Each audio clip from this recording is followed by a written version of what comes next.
안녕하세요. 오늘은 SK 기업 분석 두 번째 시간입니다. 오늘은 SK 적정 주가가 얼마일까, 그리고 제가 부제로 반드시 오를 것이라고 적어놨는데 이걸 왜 이렇게 적어놨는지 한번 알아보도록 하겠습니다. 일단 지난 시간에 했던 겁니다. 2020년 사업보고서고요. 한 2019년까지는 뭐 연간 한 100조 매출 정도 했고, 그 20년 말 종속회사는 325개다. 19년 대비 한 37개 늘어났고, 19년까지 뭐 100조 매출에 한 4조에서 5조 정도 영업이익을 올렸는데 2020년에는 88조 매출에 한 1600억 적자 봤다. 전체 기준입니다. 종속회사 기준으로. 왜 그런지는 지난 시간에 보시면 될 것 같고요. 그리고 사업 현황에서 320개 정도 되는 회사들이 뭐 이노베이션 계열이 있고 텔레콤 계열이 있고 왜 이렇게 있는지는 이전 거 보시면 될 것 같고요. 그리고 지배구조는 SK는 SK 이노베이션 상장사들 이렇게 들고 있다. 이건 빨리 넘어가도록 하겠습니다. 자산은 한 130조 되는 거고 137조 정도 되는 거고 사업 현황은 이렇다. 그래서 투자 포인트를 이렇게 정리했었습니다. 투자 전문 지주회사. 그러니까 한국의 버크셔를 만들겠다는 거죠. 연간 1조의 배당금을 지속적으로 투자할 거고, 기존에 투자했던 거 성공해서 이익 회수한 다음에 그걸 다시 또 투자할 거고, 이런 선순환을 그려서 계속 투자 회수, 투자 회수해서 점점 파이를 키우겠다는 겁니다. 그래서 요 투자하는 기업의 핵심은 바이오, 첨단 소재, 그린, 디지털이다. 이건 한번 읽어보시고요. 신규 IPO, 즉 비상장됐던 팜테코, ENS, 실트론, 건설들을 줄줄이 상장하면서 요거 할 때마다 나부는 확실하게 증가될 거다. 그리고 SKT가 최근에 인적 분할 발표를 했는데 그 투자회사, 즉 하이닉스와 뭐 모빌리티 등을 가지고 있는 요 투자회사 합병은 반드시 할 건데 요걸 그냥 가져오면 지분율이 희석이 됩니다. 그러니까 지배구조에 희석이 됩니다. 지금 한 29% 정도가 최태원 회장을 비롯한 사람들이 다 들고 있는데 이게 너무 비싸지면 투자회사가 너무 비싼 상태로 가져오면 당연히 희석이 되거든요. 지분율이. 그래서 지배구조를 위해 반드시 지주회사 가치를 극대화할 겁니다. 그래서 이 투자해야 되는 이유 뭐 이렇게 다 적어놨지만 결론은 그냥 SK 지주회사는 무조건 가치를 올려야 됩니다. 그래서 이 뒤쪽에 쭉 정리를 해놨는데 일단 오늘은 그럼 적정 주가가 얼마일지를 한번 생각을 해봤습니다. 일반적인 주가 공식은 보통 이렇죠. BPS에다가 ROE를 곱해서 EPS, 뭐 주당 순이익을 결정을 한 다음에 주당 순이익에다가 PR을 곱합니다. 그러니까 멀티플 몇 배냐. 이 산업군에 따라서 멀티플을 뭐 5배를 줄 수도 있고 10배를 줄 수도 있고 50배를 줄 수도 있죠. 그러니까 주당 순이익에 뭐 PER 10배면 10만 원이 주가인 겁니다. 그래서 이 PR을 어떻게 줄 거냐. 기업의 PER은 보통 동종 업계와 비교를 해보고요. 그래서 상승 가능성을 정한 다음에 목표 PER을 정해서 주가를 결정하는 거죠. 예를 들어 은행 같은 경우에는 뭐 4배 5배를 줘서 뭐 연간 뭐 주당 뭐 10만 원을 버는데 4배 5배니까 40만 원 50만 원밖에 안 되는 거고요. 근데 뭐 수소 같은 경우에는 지금 뭐 1000억도 못 버는데 멀티플 50배 줘갖고 뭐 50만 원이 될 수 있는 겁니다. 이거 외에 뭐 PBR, EBITDA, 뭐 PSR, PCR, 림 등 되게 많은데 지주회사 같은 경우는 일반적인 통하지 않습니다. 예를 들어 SK 같은 경우에는 88조 매출을 올렸습니다. 2020년에. 자기가 한 건 2조가 안 돼요. 나머지는 86조 같은 거는 SK 이노베이션, SKT, SK 네트워크스 같은 것들이 하는 건데 걔네 이미 상장돼 있고 그 가치는 자기들이 이미 받고 있습니다. 그 지분을 들고 있는 거거든요. 그래서 별로 통하지 않는 거고, 그리고 다른 지주사 비교, 그래서 상태 평가를 하는 거죠. 근데 지주사의 포트폴리오가 너무 다릅니다. 이게 바이오를 위주로 가지고 있냐? 바이오는 50배까지 줄 수 있고요. 금융이 위주면 얘는 뭐 10배 언더, 무조건 뭐 5배, 6배가 한 7배가 맥스일 거고요. 건설이면 더더욱 쩔어 있고, 전기전자는 이게 어떤 전기전자냐, 파운더리냐, 뭐 모듈이냐, 카메라냐, 아니면 뭐 RLC냐 등등 따라 전혀 다른 거기 때문에 산업군에 따라, 특히 뭐 기업의 재무나 실적, 앞으로 모멘텀 등에 따라 너무 많은 상대적 요인이 존재합니다. 그래서 이것도 거의 불가능하고요. 비슷한 게 별로 없습니다. 그래서 주로 쓰는 게 넷 에셋 밸류라고 해서 순 자산에다가 그 차입금을 빼서 이 금액이 얼마를 들고 있냐, 여기다 할인율을 때려서 이걸 어떻게 할 거냐, 그래서 이 금액을 때리는데 상장사의 지분 가치를 어떻게 정할 거고, 그러니까 상장사 이미 상장이 돼 있어서 자기만의 가치를 받고 있습니다. 그러니까 SK가 SK 이노베이션 들고 있는데 SK 이노베이션 25조 정도 되는데 25조는 SK 이노베이션의 가치예요. 이미 그 가치를 시장이 25조밖에 안 된다고 보고 있는 거고요. 거기서 한 33% 들고 있다고 해서 그 지분 가치 뭐 해서 뭐 한 8조, 9조 이렇게 들고 있는데 그거 어쩌라고 이렇게 나와버리는 거죠. 그걸 팔 거야? 아무것도 쓸 수 있는 방법이 없잖아요. 기껏해 배당금 받는 거고, 나중에 뭐 다른 방법으로 서로 뭐 주식 사업을 하거나 그런 경우가 아닌 이상 보통 건들 수 없기 때문에 이건 뭐 어쩌라고 하는 거고, 특히 비상장사는 얼마인지를 알 수가 없습니다. 장부가 얘기 맞는 건지, 상장하면 이게 상장이 될지 안 될지도 모르는 거고, 그리고 자체 사업을 할 경우 어떻게 할 거냐, 이게 굉장히 어려운 방법이기 때문에 지주회사를 보통 저는 투자를 안 합니다. 그리고 한국에선 지주회사는 디스카운트를 엄청 받고 있고요. 최근에 SK증권에서 4월 23일 날 지주회사 가이드북이라고 나온 게 있습니다. 이거 꽤 재밌으니까 한번 꼭 찾아서 한번 보십시오. 그러니까 지주회사에서 현재 네데스 밸류를 결정을 했는데 상장 지분 가치가 얼마고 비상장 지분 가치가 얼마다. 상장 지분 가치는 깔끔합니다. 시총 그냥 상장된 거 지분율 곱해갖고 이거 얼마인지. 예를 들어 할인지주 같은 경우에는 한 상장 지분 한 2.8조 들고 있어요. 지주회사 자체가. 비상장사가 한 3,500 들고 있어서 두 개 합치면 한 3.4조 정도 들고 있고 차입금이 6천 정도 있기 때문에 지주회사 납은 한 2.6조 정도 되는 겁니다. 근데 시총은 8,700억. 엄청 싼 거 아니야? 그래서 할인율을 66% 받고 있다는 겁니다. 물론 여기 할인 지주회가 자체 사업을 한 건 지금 빼버린 상태로 이건 계산한 건데 한 85개 정도 되는 회사에 된 걸 싹 정리 이런 식으로 해놨습니다. 이 중에 SK가 여기 있고요. SK는 SK증권에서 계산한 방법으로 하면 지주회사의 상장 지분 가치는 31조의 상장 지분을 들고 있고요. 비상장 지분 가치는 한 9조. 그래서 한 40조 정도 되는데 차입금이 7조 있기 때문에 얘는 33조다. 근데 시총이 20조다. 그럼 할인을 40% 받고 있네. 이 지분 가치 들고 있는 것보다 40% 할인을 받고 자기 자산보다 덜 받고 있다는 겁니다. 이렇게 쭉 해서 SK증권에서 말하는 거는 요 할인 지주나 이렇게 할인율이 되게 높은 것들은 투자할 만한 가치가 있다 라고 얘기를 하고 있는데 이거는 조금 주의 깊게 봐야 되는 게 이게 싸다고 무조건 투자한다고 해서 얘는 싸면 싼 이유가 있는 겁니다. 할인을 받고 있는. 그러니까 할인 지주가 들고 있는 게 이 앞으로 성장할 상황이 이거 계속 커갈 거면 이 할인율은 점점 희석이 될 거고요. 그럼 주가는 올라가겠죠. 근데 이거는 앞으로도 그냥 계속 고만고만 할 거다. 앞으로 성장이 거의 없을 거고 뭐 그 상태면 얘는 그냥 계속 이런 식으로 그냥 관심 바뀐 거죠. 아웃 오브 안중인 겁니다. 그래서 여기서 말하는 거는 상장회사 비중이 높은 거를 좀 투자하면 괜찮을 거고 그래서 최근에 LG 같은 경우에 LG는 뭐 자회사들이나 이쪽이 쭉 올라갈 거기 때문에 앞으로 성장이 될 거기 때문에 최근에 많이 올랐죠. 이런 식으로 투자를 하자라고 얘기를 하고 있고 여기서 SK는 상장 지분 가치는 94%, 비상장 지분 26%고 순차익금이 한 7조 있어서 마이너스 20%, 할인율 40%다. 이런 식으로 돼 있기 때문에 그럼 여기서 어떻게 지분 가치를 했는지 계산을 해보면 일단 이건 저번에 했으니까 넘어가겠습니다. SK가 지분 어떻게 되고 있는지 할인율 계산법입니다. SK증권에서 한 방법이고요. SK이노베이션 현재 총은 25조입니다. 4월 23일이니까 뭐 4월 한 16일 기준이네요. 4월 16일에 25조를 들고 있는데 지분율 33% 들고 있다. 그럼 지분가치가 8.4조인 겁니다. 그런 식으로 상장산 이런 식으로 시총 그대로 갖다 붙인 다음에요. 거기에 지분율을 곱한 겁니다. 그래서 이 가치가 얼마냐. 저번 시간에 잠깐 말씀드렸다시피 SK 주식회사의 시총 한 20조 정도 됩니다. 근데 SK이노베이션과 SK텔레콤 그리고 SK바이오펌만 더하면 8, 6, 6 해서 얘만 20조 넘어갑니다. 한 21조, 21.5조 정도 되네요. 근데 그 시총을 얘 세 개만 더해도 시총이 되는데 얘는 지금 20조밖에 안 되는 거죠. 그래서 일단 상장사는 일단은 여기서 계산한 건 상장사는 이런 식으로 계산을 했고 자사주 한 25.7% 들고 있는데 20조에 25%, 5조 정도 자사주까지 있다. 그리고 비상장 같은 경우에는 그냥 장부가액 쭉 갖다 붙여서 그 지분율 갖다 붙여서 쭉 한 거다. 해서 전체적인 합계는 40조다라고 얘기를 하고 있는데 이 중에 순차입금이 7조 있기 때문에 지주회사의 네데스 밸류는 33조라는 겁니다. 근데 현재 시총이 20조네? 그럼 40% 할인받고 있구나. 라고 이런 식으로 계산을 하고 있는 거고요. 사실 여기에는 지금 자회사, 그러니까 SKCNC, 이전 SK지주회사가 하고 있는 그 가치는 포함이 안 돼 있습니다. 그리고 추가로 이 SK 비상장 쪽에 이 가치를 어떻게 할 거냐. 이 가치가 진짜 맞냐. 그러니까 SK ENS 같은 경우에는 뭐 장부가액으로는 한 9천억 정도밖에 안 되는데 여긴 지금 뭔가 마사지를 한 건 2.6조까지 얘기를 해놨고요. 그리고 SK 팜테코 8,700억 이라고 얘기를 하고 있는데 이게 진짜 8,700억밖에 안 되는 건지 이런 게 어려운 겁니다. 기타 부분에 있는 이게 어떤 금액이 희석되고 있는 건지 이런 거에 따라 너무 복잡하기 때문에 그 누구도 적정 납부를 결정할 수는 없습니다. 자기만의 논리를 세우는 거죠. 이거는 KTB 투자증권에서 작년 말에 했던 겁니다. 참고용으로 하나 가져왔고요. 얘는 다른 방법을 했죠. 그러니까 자체 사업 가치, 그러니까 지주회사가 사업하고 있는 거, 뭐 삼성 SDS처럼 하고 예전 SKCNC가 하고 있는 그 사업 가치, 그리고 브랜드 로열티, 임대료 같은 거 다 합쳐서 한 4조 정도 된다. 영업 가치가.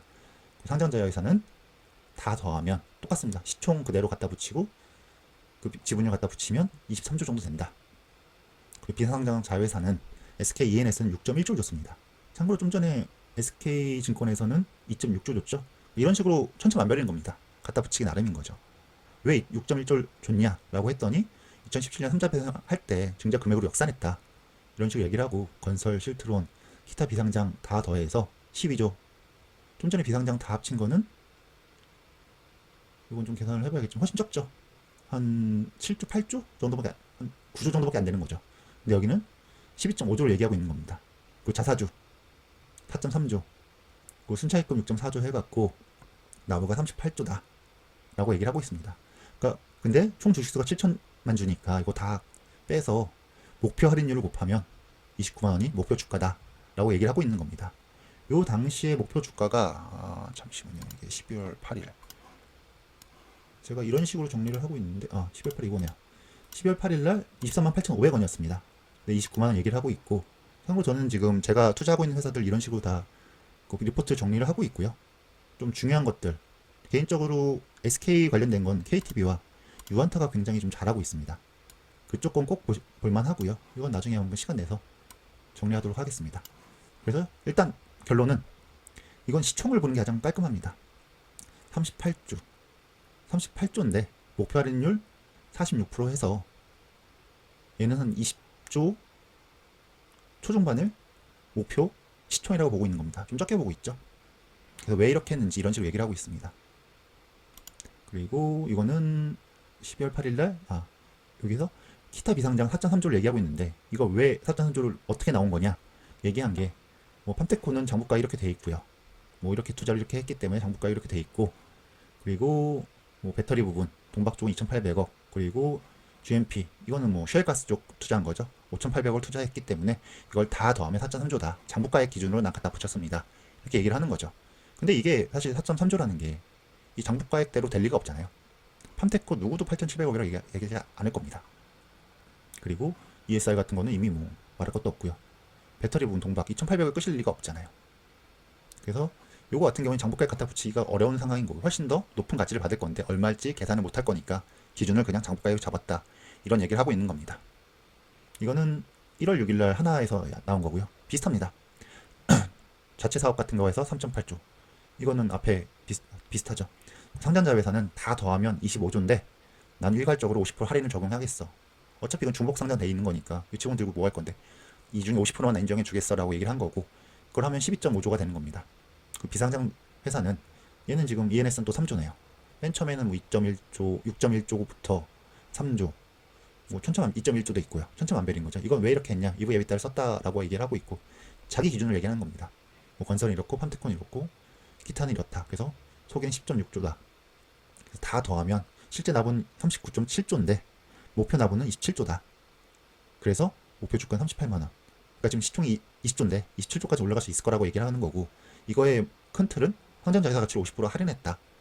비상장자회사는 자기 계산대로 했고, 뭐 아무튼 자기 나름대로 계산을 했다. 이런 식으로 쭉 자기만의 논리를 세운 겁니다. 지주회사 같은 경우에.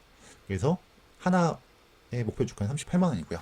그 참고로 목표 주가를 보면 뭐 NH, 뭐 KTB는 29만 원 얘기하고 있고, NH는 35만 원, 신한은 31만 원, 그래서 38만 원까지 올렸고요. ESG 경영이나 이런 걸 얘기하면서, 그리고 유안타 같은 경우에는 45만 원까지 얘기를 하고 있습니다. 즉 애널리스트마다 굉장히 생각이 다른 거죠. 이 자산 가치를 어떻게 잡을 거고 앞으로 어떻게 커갈 건지 따라 다른 거기 때문에 어려운 겁니다. 그리고 비슷한 방법입니다. 1월 13일날 유안타증권 여기서 얘기했을 때 납은 23조다. 그래서 난 45만 원 얘기를 하겠어 라고 얘기를 하고 있는 거고요. 참고로 23조밖에 안 되는데 왜 45조야 라고 했을 때, 여기는 자사주 SK가 들고 있는 한 5조 정도의 자사주를 제외했습니다. 실제로 여기서 얘기하는 거는 28조 정도의 시총을 얘기하고 있습니다. 유안타에서 얘기하는 건 일단 28조까지 문제없이 올라갈 수 있을 거라고 목표로가는 28조다 라고 얘기를 하고 있는 거고요. 그리고 주요 비상장 회사 가치 비교 평가는 자기 ENS는 3.6조 했는데 마켓에서 적게 준 데는 2.2조, 많이 준 데는 6.1조까지 주고 있다. 실트로는 뭐 유안타는 1.6조 주고 있는데 마켓에서 1,900억, 이건 뭔지 모르겠네요. 말도 안 되는. 그리고 가장 높이 준 데는 2.3조까지 주고 있고, 팜테코는 자기는 2조다. 근데 3천억 얘기하는 데도 있고 2.3조 얘기하는 데도 있다. 저는 근데 팜테코는 굉장히 높이 평가하고 있기 때문에, 더구나 최근에 인수 CDMO로 넘어갈 수 있기 때문에 이번 주에 다시 한번 얘기를 하겠습니다. 그리고 마지막에 4월 5일날 유안타증권 똑같이 나왔는데 비슷합니다. 23조. 주식수는 자사주에 비해서 이렇게 해서 목표 주가는 44만 원까지 얘기하고 있고요. 근데 여기서 조금 특이한 사항이, 비상장사 기타가 부분이 비상장사 관련해서 ENS, 건설, 팜테코, 실트론 얘기하고 있고, 요건 비슷한데 비상장 기타가 33.1조입니다. 근데 1월 13일 했던 거 보면 비상장 기타는 1조가 안 됩니다. 그러니까 이런 식으로 계산이 막 달라지는 겁니다.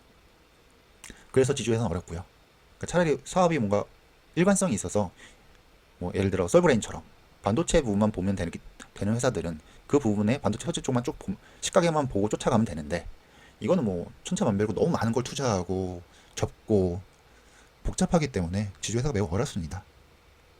그래서 재무제표는 일단은 오늘 넘어가고요. 너무 길어질 것 같아서요. 다음 시간에 조금 시간 내서 이건 좀 보겠습니다. 그래서 일단 SK 지주회사의 매출 관련, 그러니까 일반적인 경우로 앞으로 매출이 어떻게 될 거냐, 영업이익이 어떻게 될 거냐 보려고 하면 얘는 SK 이노베이션과 SK 팀만 보면 됩니다. 특히 SK 이노베이션. 그 이유는 전체 88조에, 그러니까 SK 매출에, 주식회사 매출에 40에서 50%는 SK 이노베이션 들고 있고요. 영업이익의 20에서 35%를 얘가 들고 있었습니다. 물론 작년처럼 적자가 확 나면 뭐 영업이익 망가지는 건 당연한 거고요.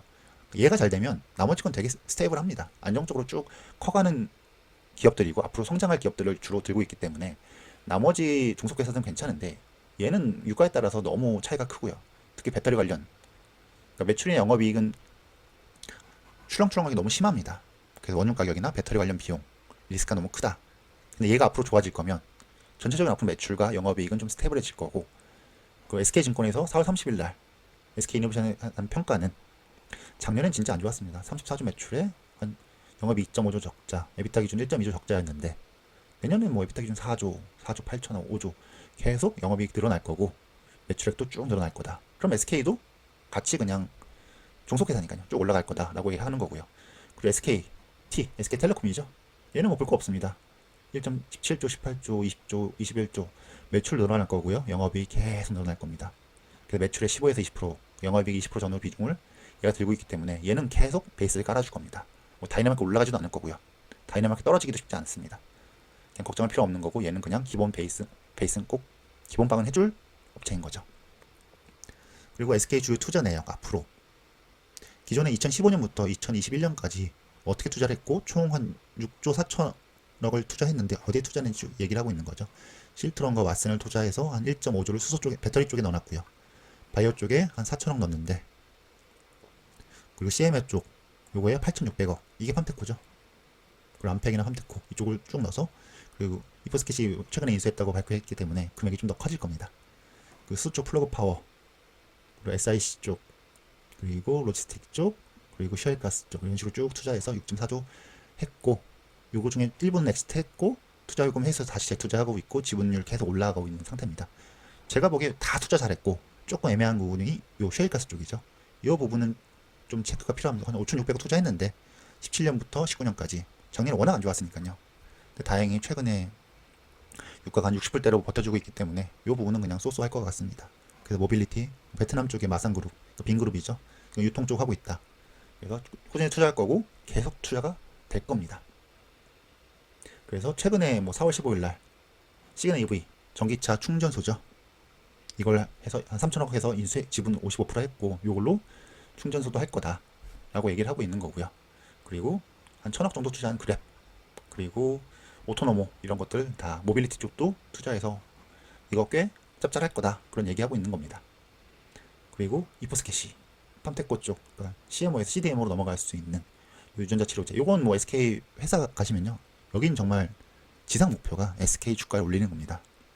이분이 CEO인데, 장동현 사장인데 이분 대놓고 3월 31일에 얘기했죠. 우리는 지금 20조인데 140주까지 올릴게요. 이유는, 결론은 지배구조. 그러니까 이분의 최대 목표는 지분율 희석 안 되고 SK의 지배구조를 확립하는 겁니다. 그리고 뭐 마산그룹, 아까 말한 빈커머스 쪽 유통이죠. GS 리테일처럼 편의점이나 이런 밸류체인을 가지고 있는 거고요. 요걸 투자해서 지분같이 계속 투자할 거다. 그리고 SK건설이 수소 연료전지 투자하고 있다. 이게 블룸에너지죠, 미국에. 블룸에너지도 꽤 뭐 재밌는 쪽 기업인데 요거에서 SK건설이 조용히 또 연료전지를 하고 있다. 이런 식으로 굉장히 많은 걸 하고 있습니다. 그리고 마지막으로 SK인에스는 또 뭐 저기 어디야, LNG 생산 쪽 하기 위해서 호주 쪽에 투자해서 계속 투자할 거다. 이런 식으로 SK는 이런 거 발표를 굉장히 중요하게 생각합니다. 왜냐? 주가를 올려야 되거든요. 그럼 투자 리스크는 무엇이냐? SK 투자 리스크를 생각해 보면 종속기업의 실적에 따라, 특히 SK 이노베이션의 실적에 따라 전체 실적 매출, 그 영업이익이 굉장히 출렁거립니다. 한 50%를 걔가 쥐고 있다고 보면 됩니다. 하지만 정의 부분 불확실성은 뭐 유가 따라 다른 건데, 최근에는 스테이블해졌고 배터리는 계속 투자하고 있고, 최근에 LG와 합의를 했기 때문에 뭐 1조 주는 거는 뭐 최근에 뭐 IT 상장한 걸로 퉁칠 수 있는 거고, 얘는 기존에 연간 2018년까지 한 3조 정도, 에비타 기준으로 한 3조 정도 수익을 받던 회사입니다. 그리고 10년간 LG에 1조를 준다고 하는데 연간 1000억이죠. 그럼 뭐 1000억 정도는 티도 안 나는 거고요. 하지만 일단 SK 이노베이션의 실적에 따라 이게 출렁거림이 심합니다. 근데 저는 이거 별로 신경 안 씁니다, 지금은. 그리고 IPO가 혹시나 밀리거나 상장 실패될 경우, 얘는 지속적인 현금이 유입돼 갖고 계속 수선이 돼야 됩니다. 그 부채비를 반드시 체크해야 되는 거고요.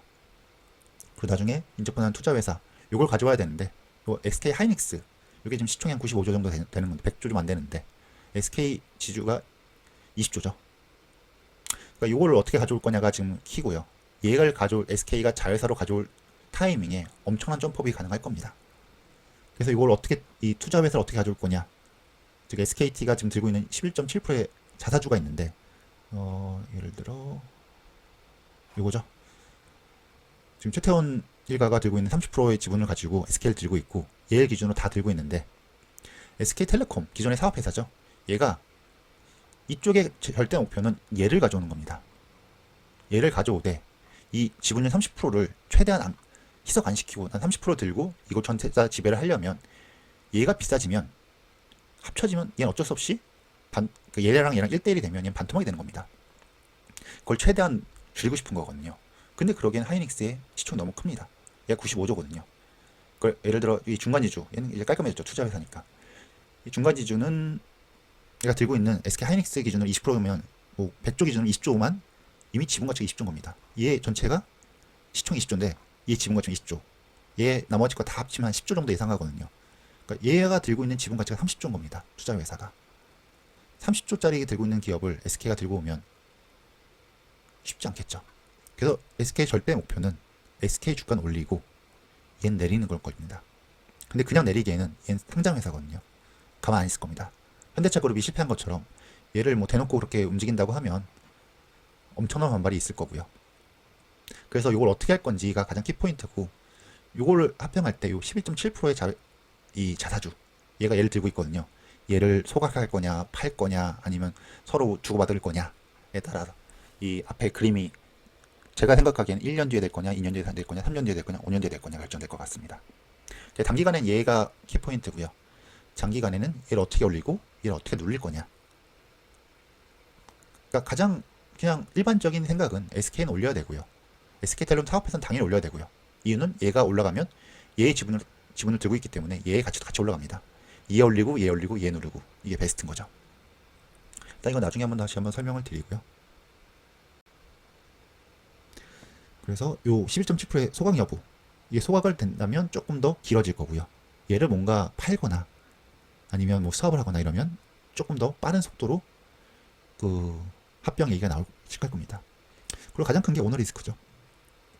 이혼 소송도 있고 승계 문제도 있고, 지배 구조를 위해서 주주 가치를 훼손할 확률도 있습니다. 근데 쉽진 않죠. 근데 최대한 어떤 특정 기업은 주가를 올리고 다른 건 내리고 싶을 겁니다. 현대글로비스, 현대차 그룹이 현대글로비스를 올려야 되고 현대모비스를 내려야 되는 것처럼요. 그리고 국내비전 뭐 이거 뭐 그냥 써놓은 거고요. 필요 없고요. 그래서 일단은 제가 보기엔 요겁니다. 요 두 개. SK 이노베이션 앞으로 좋아질 거기 때문에 이 실적 별로 시장 관심 없을 겁니다.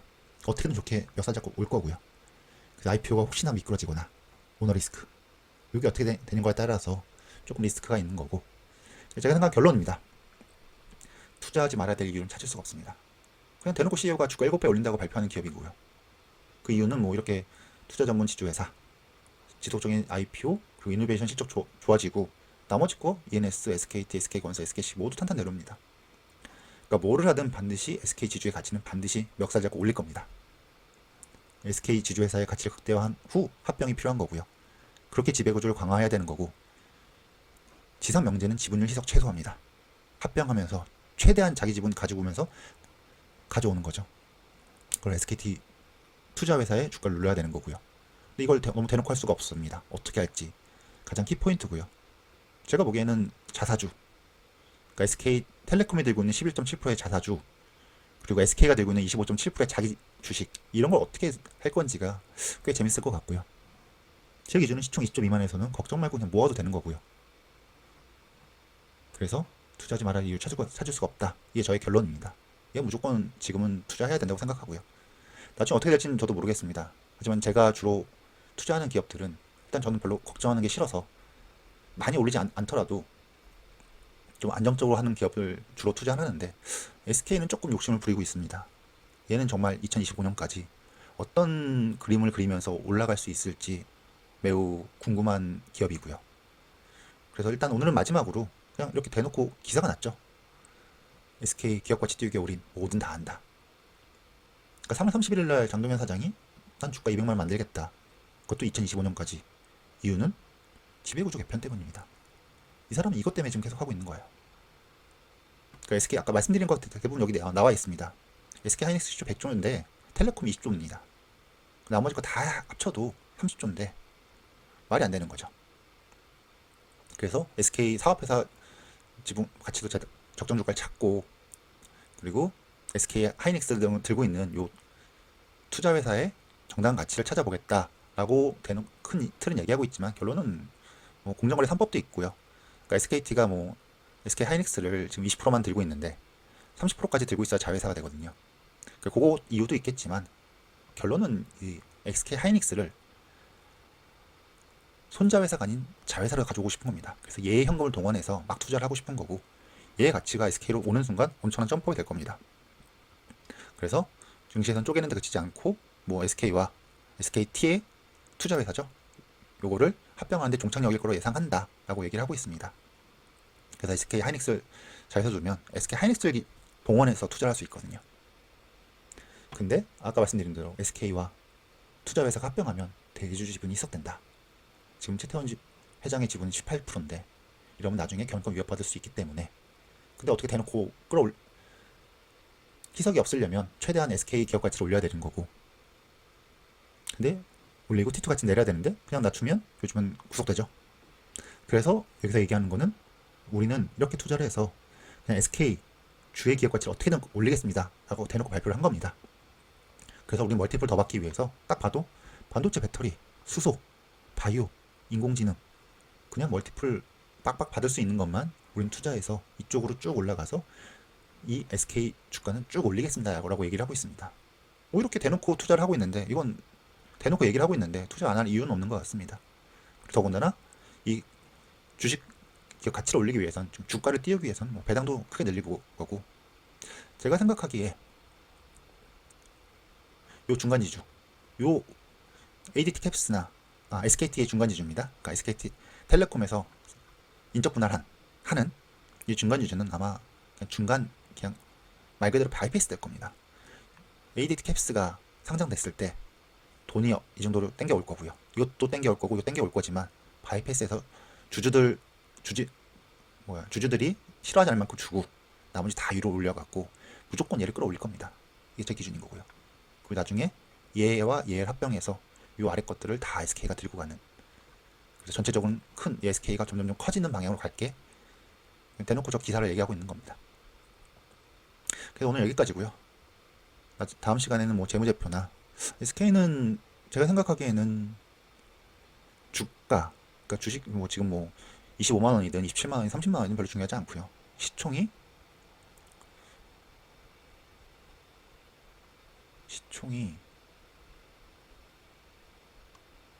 여기죠. 한 20조 정도 되는데 25조. 이번 년에 한 25조에서 30조 사이에 한번 뚫어줄 거라고 저는 예상하고 있고요. 적어도 내년까지는. 그리고 2025년까지는 한 시총 한 50조에서 60조까지는 무난하게 올릴 거라고 생각을 하고 있습니다. 물론 SK에서는 좀 더 빠른 속도로 그걸 올리고 싶어 하기 때문에 상장하면서 계속 펌핑을 할 겁니다. 그래서 얘는 시총 보고 가면 되는 거고요. 이게 저의 투자 포인트였고요. 혹시나 제가 말씀드린 것 중에 조금 이상한 점이 있다고 하면 언제든지 조언 부탁드리고요. 제가 생각하기에 요즘에 가장 저의 주력은 SK 지주회사입니다. 오늘 여기까지 하고요. 다음 시간에 뵙겠습니다. 감사합니다.